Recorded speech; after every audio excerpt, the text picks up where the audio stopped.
आज अगर किसी अस्पताल के खामोश तरीन हीरोज की बात की जाए, तो उनमें सबसे पहला नाम नर्सेस का आता है।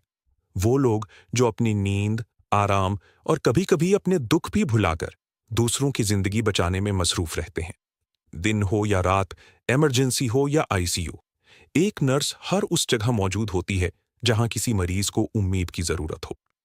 आज वर्ल्ड नर्सिंग डे के मौके पर दुनिया भर में नर्सिस की खिदमात को खराज तहसीन पेश किया जा रहा है। माहिरीन कहते हैं, एक अच्छा डॉक्टर इलाज शुरू करता है, लेकिन एक अच्छी नर्स मरीज को संभालती है, हौसला देती है और उसे दोबारा जिंदगी की तरफ वापस लाने में अहम किरदार अदा करती है।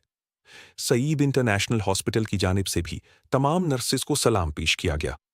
अस्पताल इंतजामिया का कहना है कि नर्सेस सिर्फ एक प्रोफेशन नहीं, बल्कि इंसानियत की खिदमत का दूसरा नाम है।